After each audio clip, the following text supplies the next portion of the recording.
You can get it.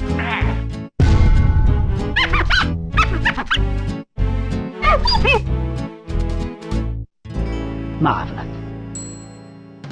Yo, what's good? Welcome back to the channel, y'all. And look, ever since I made a couple of my other, yellow gang type of videos for like the 2K, best 2Ks used, as you guys can see right here, and also best yellow cards used, I've been having a couple people message me in my Discord, for some OP07 deck lists they can try out.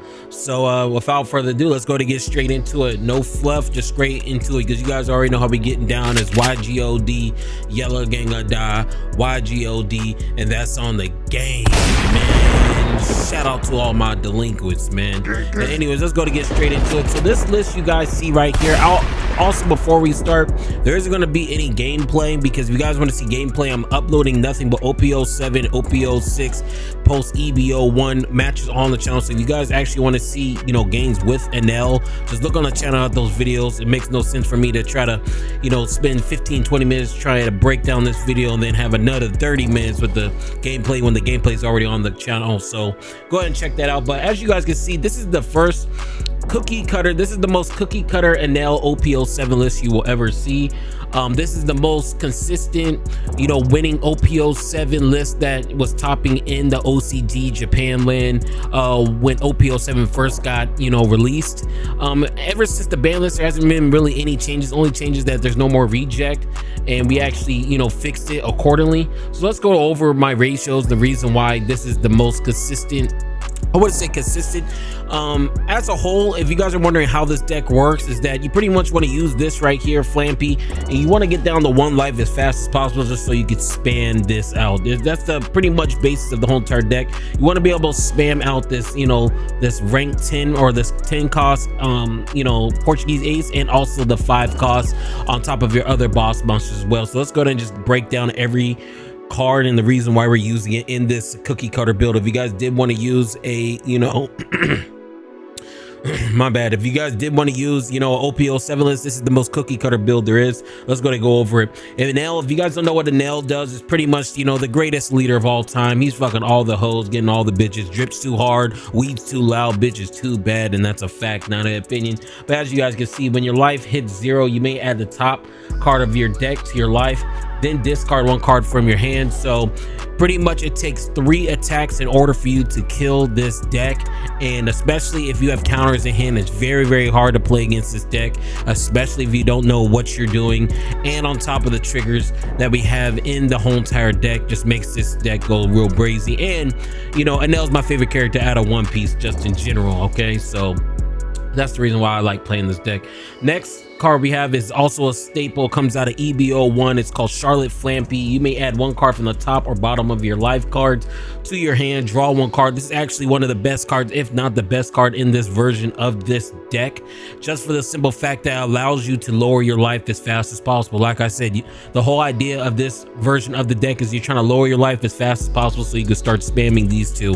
These two are really going to be your boss monsters for aggression. I mean, you guys have all your other boss monsters as well that you could proc, like Yamato and Lin and Katakuri. But the whole gist of this deck, this version of this deck, is you really want to put these out, and Flampy does this as well. Very good 2K as well. I also have a video on the channel telling you guys what are the best 2Ks of the year that's been announced so far. So if you guys have not seen that video, you should be seeing a tab at the top. Make sure you tap in, man, tap in. Next card we have is a flex spot. This card can literally be anything, because you have 2 extra slots that's really not mandatory in the deck.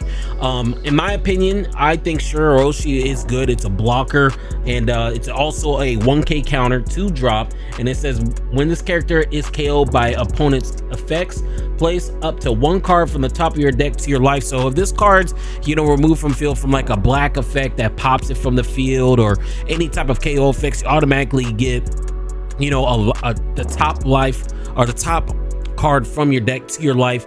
But honestly, this card could be anything. If you're not a fan of blockers, I mean, there's a couple other cards you could possibly run 2 of. You could run a Cracker right here. You could run this Cracker right here if you guys feel a little bit more aggressive, since you will always be underneath your life compared to your opponent because you're using Flamby to get your life under. This is also a good substitute instead of Shiraishi. This comes out EBO 1. Another substitute that you could possibly use is Luffy, which comes out in OPO 7. As you guys can see, this Luffy right here, you may place this card in the trash if your life is 2 or less scale up to one of your opponents costs 4 or less characters. So it's pretty much a Gendatsu, just a little bit easier to use because your life will always be lower than your opponent. 6k attack, it's a 5 cost. Another card you could possibly use is you know, some of these cards from the ST13 starter deck with the Luffy starter deck, such as Sabo. I've been seeing a couple people, you know, really liking this Sabo here, whereas yeah, right here, this Sabo, you may trash the top of your bottom card of your life, KO up to one of your opponent's characters with 5 or less. So this is pretty much a Gendatsu, but all you got to do is trash your life. So if you actually do want to speed up the process of lowering your life so you always have lower life, this is also a good choice as well. We also do have the ace, so you guys can run another ace as well. I mean, like I said, this is really just a flex box, you feel me? So you can really use any of those cards or just name, but since this is just a cookie cutter, you know, type of deck right now, or a version of this deck, I'm gonna just show you what's the most popular in the OCG since they had it before us, and this is the most popular. All those other choices are viable, especially if you are doing the turbo build or getting your life really low, but this is the, you know, cookie cutter build that was winning before, you know, the ban list came out. So, you know, that's just about Shiraishi. Shiraishi. Oh, these are 2 Shiraishi. Yeah, so Shiraishi number 2. This is pretty much, you know, draw 3, trash 2, trigger on play is play this card. So pretty much this is a hand shuffler. This is a hand reshuffler. Okay. A lot of times, you know, I like playing, like if you're forced to play this at a 5 cost, that pretty much tells me, like if I'm playing against a yellow deck and they play this, that tells me they don't got shit in their hand. That's what that really does mean. Very, you really want to see this off of trigger, or, you know, just use it for a 1k, but this is a hand shuffler. Reconstructs your hand because you could end up possibly bricking a lot with all these boss monsters. And let's go ahead and get straight to our next one. A lot of people are going to be asking me, do you need 4 Katakuri for this build? Yes, you do. And I'm gonna be real with you, this is the most expensive deck. Just off rip, 4 Katakuris and 4 aces, since they are secrets, and once ace gets released, more likely Katakuri is going to be up just for the hype. So just off rip, I can see Katakuri being 80s each, like how they used to be when they first came out and they were gaining popularity. So I'll put you at, you know, you need 4 of them, that's 320. And then this ace off rip, just a regular version of it, I feel like might be 100. So if you're just looking at, you know, just these 2 cards right here, I mean, if this is 100 off release, because this is a secret, that's 400. And then if this peaks again to 80, this is at 320. So just these 2 cards alone, you're looking at $720. Okay, that's why I said in the thumbnail, this is the most expensive deck One Piece has ever seen. On top of all the other cards you need to get, just these 2 cards alone for having a play set, you're probably going to be spending close to over $700 once these cards actually release, just due to hype and you know quantity, because there's not going to be too many of these aces out there, so the price is really going to be driven up. I feel like this is going to be $100 secret. The altar is probably going to be a 150. And yeah, I mean, but if you guys are asking me, can you play this deck without it? No, you cannot. I'm gonna be real with you. I see a couple other guys lying to you guys saying, oh yeah, you can play this deck without it. No, you can't, especially in OPO 7. You need Katakuri just to be able to have some spot removal and be able to replenish your life as well. Is very good. You can't, there's really no replacement for this card. If you cannot play or, you know, have access to this card, my best bet, just play on sim until you can afford it, because that's what you want to do anyways. You really don't want to be investing in this deck if you don't really know how it works, because what happens if you buy, you know, spend $700-800 on a deck and you don't even really like it, you know what I mean? So best thing in my opinion, if you can't afford this deck, just play it on sim and just wait until you can actually afford these 2, because these 2 are going to be the big money cards out of this deck, and there's no replacement for these 2 as well. The next card we have right here is Capone Beige. Like I said earlier, when I was talking about Flamby, having a 2k and this trigger is actually broken. If you guys don't know what Beige does, like I said, I had a card up at the top of the screen earlier telling you guys, you know, what are the best 2ks. And if you are playing a yellow deck, Capone Beige is the best, you know, trigger, you know, 2K in the game, period. Okay, period. There's nothing that really replaces this. As you guys can see, up to one of your opponent's leaders or characters cannot attack during the turn once this is triggered. It's a 2K. Very, very good. Probably the best trigger in the game, and that is a fact, not an opinion. The next card we have is Yamato, and as you guys can see, we are only running 3 Yamato. Some people like still are running 4 in the OCG, but I'm gonna keep it a buck with you. I really am a fan just running 3, because if you run 4, 4, 4, 4, you're just more likely going to be opening up all boss monsters. I feel like 3 is needed. I don't think you need 4, to be honest with you guys. I really truly don't think you need 4. 3 is the perfect sweet spot of Yamato going into OP07. Now prior to OP07, if you're talking about ST13 and EBO1, you still need to be using 4, but once this ace does get released, you can lower down the you know, the number of Yamatos you can use in the deck. And yeah, that's all I gotta say about Yamato. Next card right here, as you guys can see, is Gedatsu.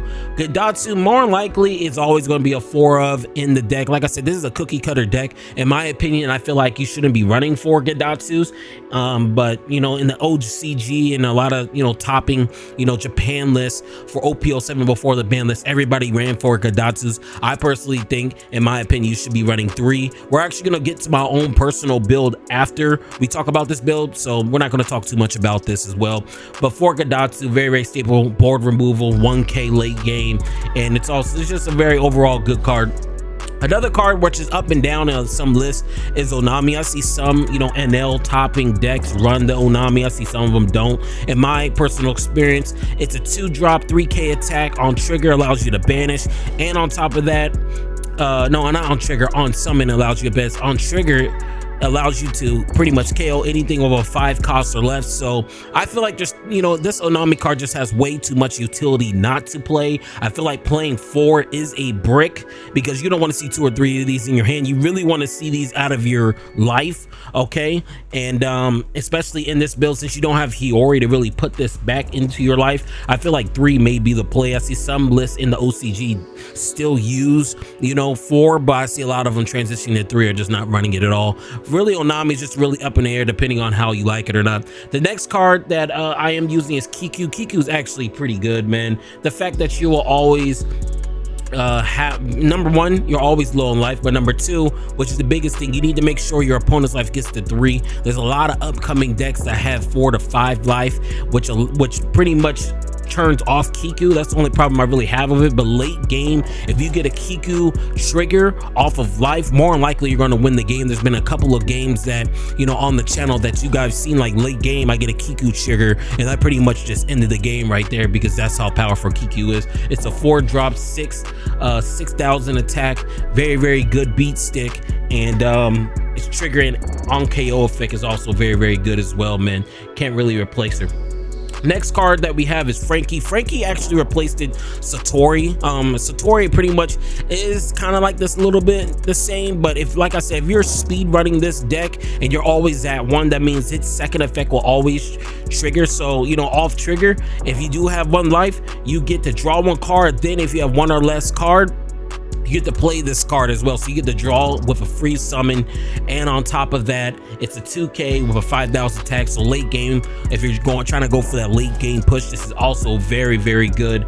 Broken card, to be honest with you. I feel like it's the best, one of the best 2Ks in the game as well. The fact that it's even a 2K as well, on top of everything else, with it only being a 4 drop, is actually insane. Staple moving forward in any yellow deck, mainly in L. And yeah, let's go ahead and go straight to the next card, which is the boss monster of the deck.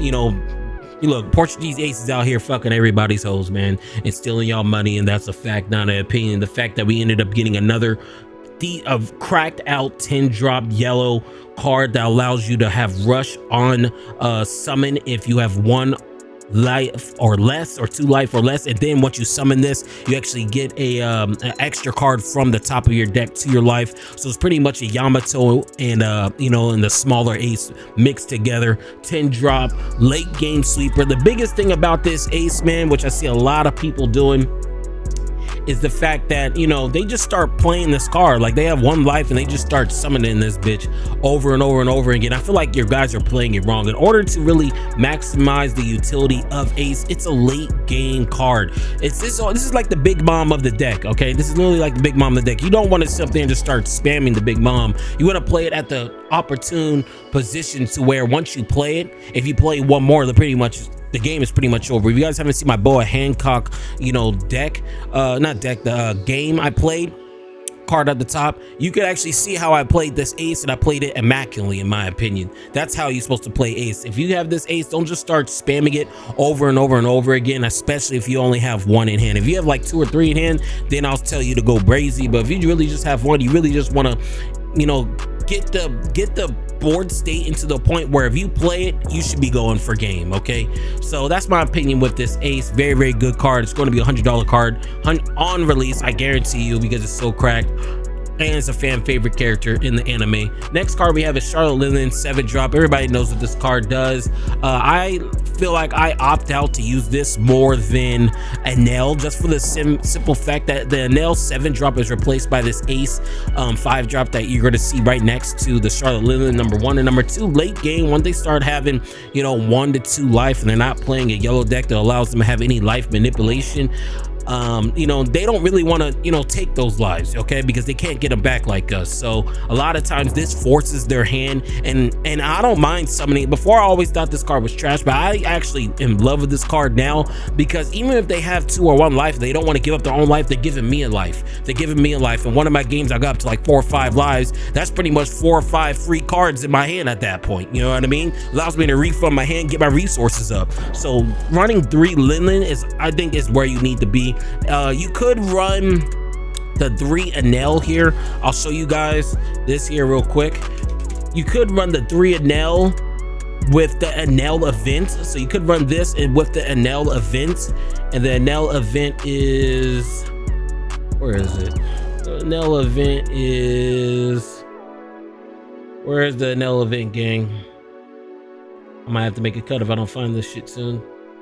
Oh, here it is. Enel event, I Am God. You could run the 3 Enel with this I Am God. Allows you to reborn any trashed Enel. So if, like, let's say you use Enel's, you know, effect right here, you trash a card and you end up drawing a card, it's your turn, and you end up drawing this, you get to special summoning it for free. But, you know, in hindsight, I really still go with the consistency with this, you know, Charlotte Linen right here. Next card we have in this deck list is, you know, the 5-drop Ace. If you're not playing this, once ST13 comes out, I feel like you're playing the deck wrong.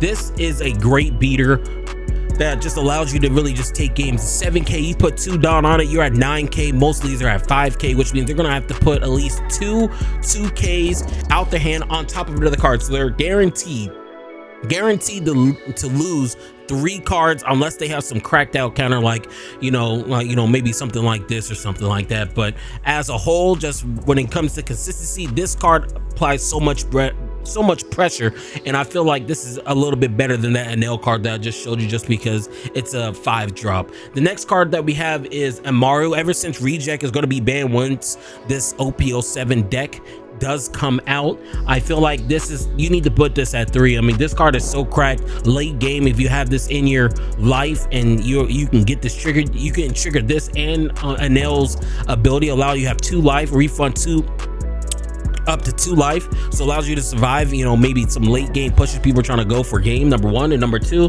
it's an in-game cleaner, man. I mean, like, if I feel like I'm going for game, you know, let's say I summon this, put 2 Dawn on this, I'm at 3 Dawn, spend 2 Dawn on this, I'm at 8,000 for Enel, and then I just put 1 more Dawn, I'm at 9K. So attacking for 9 to 9 late game, more likely they can't counter out. It's just a very, very cracked out card, and it's only a 2 cost as well. I feel like after, I mean, you could really run Rego if you want. I mean, because I see some people doing that, probably, you know, running 1 Rego, but you know, with all the boss monsters that we have in the deck, I feel like running Rego just gonna end up, you know, bricking up our hand, and we definitely don't want that. So definitely a staple in the deck. The next card we have right here is You're the One That Should Disappear. I mainly just use this for the counter. The counter is actually crazy, and it allows me to dish out some of my bricks that I have in my hand. If I have too many boss monsters in my hand, I can just, you know, just toss it out, especially since they don't have any counters. Very, very good cards. It's 0 cost, allows me to use it on my opponent's turn, and there's really no replacing this. So yeah, man, this is the staple version of the deck. I'm actually going to show you 2 deck lists. Okay, so if you guys just want to do the staple version, what everybody's probably going to be running is this version right here. But this next version that I'm going to show you is my personal, you know, my personal favorite. This the way I like playing it. I feel like playing like this is cool, but you know, if they start removing your bodies off the field and you're always at 1 life with no counters in your hand, since you have all these boss monsters in your deck, which means that you're lowering the possibility of even getting any of these counters, you could lose. And there's probably another reason why, you know, Enel isn't really doing that well in OP07 post banlist, because everybody's doing this gas, you know, deck version, and I feel like this is the reason why, you know, it's probably not doing that well compared to, like, you know, RP Luffy and Bonnie and ST13 you know, Luffy and everything. But I'm gonna show you my build, my personal build, which is a little bit more of a control build. I'm still tinkering with it, but this is my build. I'm not gonna go over cards that are a little bit different. So pretty much this is the Wano package. So I am running the Wano package. You see the Hioris, you see the Momonosuke's, and you also see the Charlotte Cracker. Let me just go ahead and talk about these 3 cards and why I feel like this package may be a little bit better. First off, Cracker, late game. I'm only running 1. Like I said, I'm tinkering with the ratios, but I feel like 1 is perfect because I start running 2. Last thing I want late game is, you know, it's 1-1 and, you know, I draw this, I'm gonna be pissed. I really want to see this off trigger, because usually if I'm to see this off of trigger and I have lower life, usually I'm denting. Okay, I'm denting, you know, their life. Okay, I'm gonna end up taking the game lead. So I'm only really playing 1, and also the main reason I'm playing 1 because I like the ult. You know, that's another reason why. But just as a whole, 1, that's my personal opinion. Very, very good card. This can really be anything in my opinion. But from my experience in some of the videos you guys see on the channel, this applies so much damn pressure. I feel like I need at least 1 of these in the deck. As you guys can see, I'm also only playing 3 because late game I see all the OCG decks using 4. I feel like that's wrong, like I said earlier, just for the simple fact that late game, once they have like 1 or 2 life, this card's pretty much dead. I mean, this card's only good probably on turn 5, 6, probably 5, 6, or even 7 if you don't have any of your boss monsters, to be real with you. So like when you talk about late game and everybody has 10 Don and they're summoning, you know, the bigger monsters and only have 1 life, this card's low-key kind of dead. That's the reason why I only do 3, and I replaced that 4th one with a Cracker right here. The card that's really different compared to the other list that I showed you is I have no Flam. I feel like Flam is good, but that's just not my, you know, that's just not my thing, you know, being able to gas it out, put it on 1, because if you make 1 hiccup or you don't see 1 card, you could just lose instantly. And I feel like that's the reason why this deck isn't performing over there in Japan post banlist. So I opted to go with Hiyori. It's a 2K, one of the best 2Ks in the deck. She's bad as hell, number 2. And number 3, the effect is crazy. You may put the top or bottom card of your life pile into your hand, then put 1 card from the top of your from your hand to the top of the pile. So this allows you to put any card into your life, bruh. So I could put 1, 2, 3, 4, 5.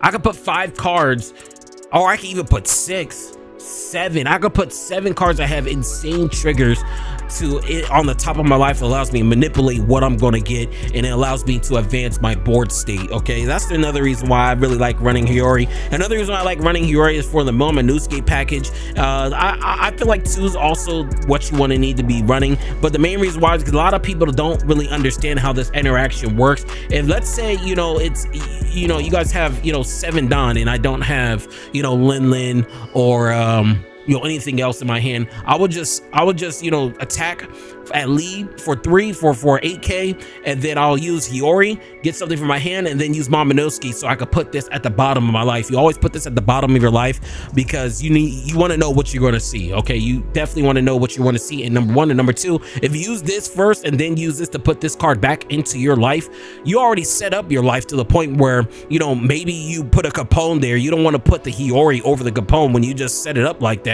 So you always put the Hiyori at the bottom of your life. life. And also on top of that, it's a 5k sick ass ult, not 5k, 6k attack, sick ass ult, and it's a blocker as well. So if you have this on field with 1 life going in the turn, they're gonna need four attacks in order to kill you. More than likely they're not going to have that many attacks, which guarantees you another turn as well. And I feel like that's another reason why I run Momonosuke as well, because if you guys did not know, Yamato is Land of Wano. So you know, if I want to do some shite shit, like he's already on field and maybe he's playing like a Bonnie or something, so he doesn't get rested, I attack, and then he might try to rest it. Or if, let's say, but even before I attack, they rest this, okay, cool, you know, I summon this, put this back at the top of my, you know, top of my life, and now I have another Yamato in hand, you know what I mean? So it allows you to recycle, you know, all these right here, the Kiku, the Hiyori, and the Yamato. And when you actually look at the ratios, you're playing 4, 8, we're playing 12 of this. This might get changed. Like I said, I'm still playing around with the ratios. Actually, no, we're gonna keep these ratios. This is at 4 because we're only playing 3 ace. That's the reason why. I was wondering why I was playing 4. We're playing 4 because we are playing the Wano package and allows us to recycle all of these as well. So that's 12 cards Momonosuke can recycle. And yeah, man, those are all my personal opinions on these on the 2 versions of the deck. This is the most expensive deck ever in One Piece history. I hope you guys did enjoy this breakdown. I could have showed you guys some slides, but if I showed you some slides, I could have thought of another card that you could possibly use that I could search up, so that was a bust. But yeah, man, so these are the 2, you know, deck lists that are out there that's that you could possibly use. But this one right here is the most consistent one. This is the most cookie cutter one. This is the one that's won the most and topped the most. So if you guys do want this cookie cutter version of this deck, this is the deck, right? This is the deck version right here compared to my personal one, because the thing about my personal one, you actually have to know the interaction with Kiku and Momonosuke. I mean, you have to know a lot more in-depth, you know, capabilities of this deck when it comes to using this build compared to this, where this is just literally all gas, no brakes. Pretty much bring this out and try to spam and win the game. So look, that's all I got. I hope you guys enjoyed the deck breakdowns. I gave you 2 base ass deck profiles. I mean, and honestly, I'm gonna be real with you, this deck right here is the deck I've been using on OPO7's you know, all those matches that you guys seen on the matches. So if you guys do want to copy my list, this is my list I'm currently going with right now. And if anything changes in OPO8 or the new starter deck coming out, I'll make sure I make another video regarding this, man. Look, that's all I got. But look, before I go, if you was feeling the vibe, make sure you like, comment, and subscribe. And I'm gone.